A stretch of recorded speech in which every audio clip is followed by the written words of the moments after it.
जय मसीह के प्रियो,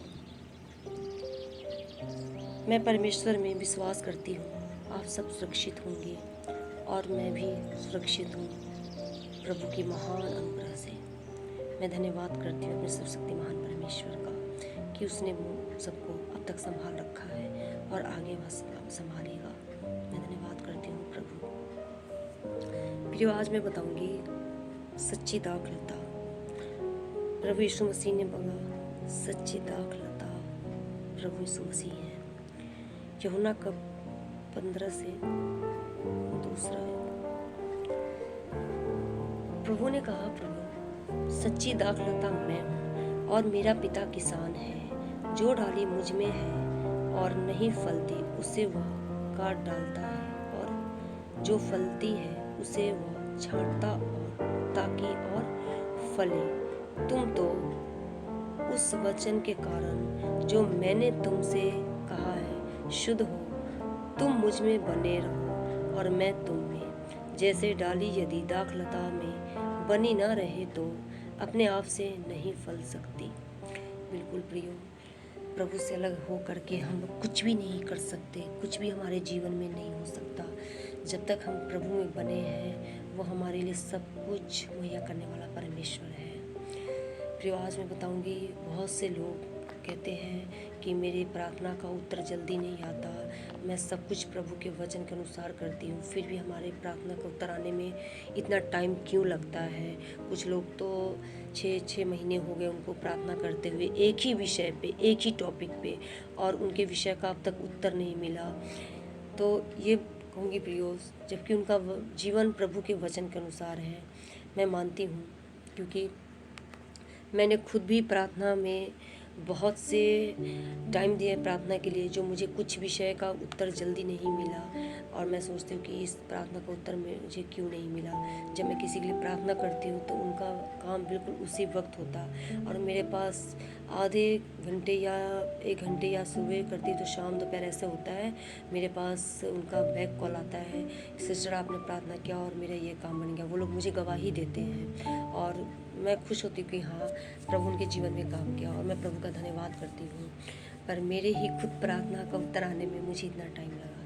तो मैंने सीखा है, प्रभु के वचन से सीखा है। प्रभु में अगर हम बने हैं, और काफ़ी टाइम हो गया मुझे प्रार्थना करते हुए, किसी प्रार्थना का उत्तर जल्दी नहीं आया, तो हमें उस टॉपिक को छोड़ना नहीं है कि मैंने इस टॉपिक के लिए प्रार्थना किया और इस विषय के लिए, और अब तक प्रार्थना का उत्तर नहीं आया। तो हमें इस बात के लिए निराश भी नहीं होना है, और प्रार्थना का विषय हमें नहीं छोड़ना है। हमें उसी विषय पे प्रार्थना कंटिन्यू रखना है, करते रहना है। प्रभु हमें उत्तर देगा, वो ज़रूर देगा, ये हम सब जानते हैं। वो अपने वचन का पक्का है, वो अपने नाम से ज़्यादा उसने अपने वचन को महत्व दिया है। तो प्रभु में जब तक हम लोग बने रहेंगे, हमारे प्रार्थना का उत्तर आएगा। पर कभी कभी हमारे प्रार्थना का उत्तर नहीं आता, तो आज मैं क्लियर करूँगी क्यों नहीं आता है। जैसे हम लोग अपने जीवन को पूरा प्रभु के वचन के अनुसार बिता रहे हैं, हम सब प्रभु के अनुसार चल रहे हैं, लेकिन कुछ पाप ऐसे होते हैं हमारे जीवन में, वो मानो हम नहीं करते ये पाप, हम नहीं कर रहे हैं पाप, ठीक है, पर वो पाप हमारे पूर्वजों ने कर रखा है, जो हमारे बाप दादों ने किया होगा वो पाप, और उनकी पापों की क्षमा अब तक नहीं हुई है। तो उनके पाप जो होता है, जो उनका पाप होता है ना, जो उनका जो किया हुआ गुनाह है, वो हमारे प्रार्थना के बीच में दीवार बन के खड़ी हो जाती है, और वो प्रार्थना का दीवार बन के खड़ा होकर के हमारे प्रार्थना को उत्तर लाने में डिले कर देता है, हमारे प्रार्थना का उत्तर नहीं आता। तो वो दीवार हमारे बीच, हमारे पूर्वजों के कुछ ऐसे पाप गुनाह है जो हमारे बीच में दीवार बन के खड़ी है, और हमारे प्रार्थना का उत्तर नहीं मिलता हमें। और हम ये सोचते हैं कि हमारे प्रार्थना का उत्तर क्यों नहीं दे रहा है परमेश्वर, मेरे प्रार्थना का उत्तर अब तक क्यों नहीं आया। हम लोग प्रभु से ये सवाल करते रहते हैं, और कभी कभी हम निराश हो जाते हैं बिल्कुल, कि अब तक तो प्रार्थना का उत्तर आया नहीं, हमने इस विषय के लिए प्रार्थना किया, अब मैं इस विषय को प्रार्थना नहीं करूँगी, मैं इस टॉपिक को लिए प्रार्थना नहीं करूँगी, और निराश में हम लोग चले जाते हैं। निराशा में प्रभु के वचन से भी हम लोग थोड़ा पीछे हो जाते हैं। वचन पे हमें ट्रस्ट नहीं होता कि वचन ऐसा है तो वो वचन हमारे जीवन में काम करेगा, बिल्कुल करेगा, 100% करेगा, क्योंकि प्रभु का वचन 30 नहीं, 60 नहीं, 100 गुना फल देने वाला वचन है परमेश्वर का, मैं विश्वास करती हूँ। तो हमारे अपने पूर्वजों की पापों गुनाहों के लिए माफ़ी मांगनी है, हमें प्रभु से प्रार्थना करनी है। प्रभु, हमारे पापों को जैसे तुमने क्षमा किया है, तूने हमारे गुनाहों को इतने हमारे जीवन से दूर कर दिया जैसे कि पूरब से पश्चिम दूर हो गया, ऐसे तो हमारे पूर्वजों के भी जो भी जाने जाने उनके गलती गुनाह अपराध है प्रभु, उनको क्षमा कर, हमारे पूर्वजों को अपराधों को माफ़ कर प्रभु, और उस बंधन को तोड़, और इस प्रार्थना की दीवार, जो हमारे प्रार्थना के बीच में जो दीवार है, उस दीवार को गिरा दे प्रभु, आज सारे बंधन तोड़ दे प्रभु, एक भी ईंट न रहने पाए प्रभु उस पाप का जो हमारे प्रार्थना के बीच में रुकावट है, इस ईंट को भी गिरा दे मेरे प्रभु। तो प्रभु आपकी प्रार्थना को ज़रूर सुनेगा और आपकी प्रार्थना का उत्तर ज़रूर आएगा, क्योंकि ये मेरे जीवन का एक्सपीरियंस है प्रियो। मैं कुछ अपनी गवाही आज आपसे शेयर करूँगी, कभी मैंने अपना गवाही शेयर नहीं किया, मैं कलीसिया में अक्सर अपना गवाही शेयर करती हूँ, पर आज मैं आप लोग के साथ अपनी गवाही शेयर करूँगी। मैं बहुत ही सिंपल हूँ, बहुत ही सिंपल। मेरे फादर नहीं है, मेरी मदर है, और जब मैं प्रभु में आई तो सबने मुझे छोड़ दिया, सबने कहा कि अरे ये तो धर्म बदल ली, क्या इसे अब ये रिश्तेदारी रखनी है, सबने रिश्ता तोड़ा, बहुत लोगों ने ठुकराया। और जहाँ पे मैं रहती हूँ उस जगह में भी कुछ आस पड़ोस के लोग जब मुझे देखते हैं प्रार्थना करते हुए और जानते हैं कि मैं चर्च जाती हूँ प्रभु के भवन, और मैं प्रार्थना करती हूँ, प्रभु का वचन पढ़ती हूँ, जब कोई फेस्टिवल होता है तो लोग मुझे इनवाइट करने आते हैं कि आप मेरे इस फेस्टिवल में शामिल हो जाओ, ये फेस्टिवल आज हमारे यहाँ ये त्यौहार है। मेरे घर पे लोग बहुत से प्रसाद लेकर आते हैं और मैं उनको मना करती हूँ कि मैं प्रसाद नहीं ले सकती आपका, मैं आपके फेस्टिवल में शामिल नहीं हो सकती। तो बहुत से लोग मेरा विरोध भी करते हैं, फिर भी मुझे इस बात की कोई फिक्र नहीं, क्योंकि मैं जानती हूँ मेरा प्रभु मेरे साथ है। मुझे यीशु मिल गया तो मुझे सब कुछ मिल गया। तो बहुत से लोग विरोध करते हैं, फिर भी मैं प्रभु में बनी हूँ। मैं कभी भी प्रभु से पीछे नहीं हट सकती, और ना मैं उसके वचन के विरुद्ध काम कर सकती हूँ।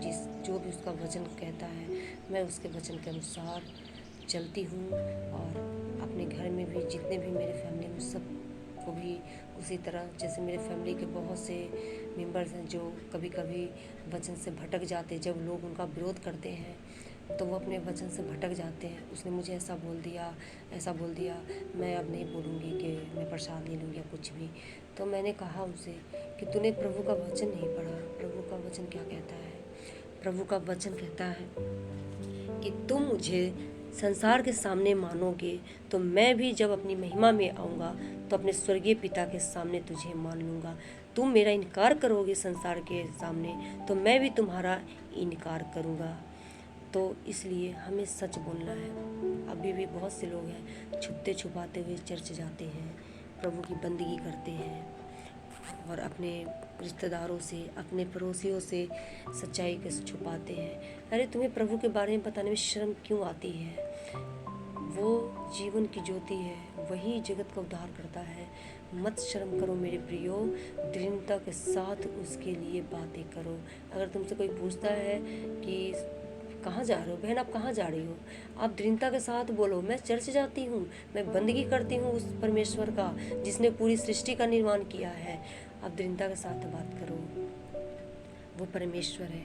उसने क्या कहा कि जिसने तुमसे बैर रखा उसने मुझसे पहले बैर रखा।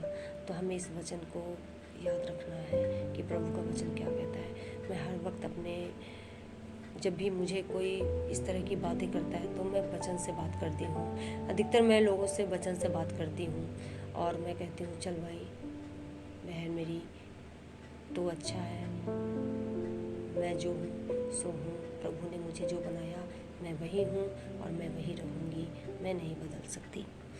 तो यही मैं कहूँगी प्रियो, आप लोगों का प्रार्थना का उत्तर क्यों नहीं आता, आप लोग ऐसे प्रार्थना कीजिए जो मैंने बताया, और प्रभु में बने रहिए, क्योंकि प्रभु सच्ची दाखलता है।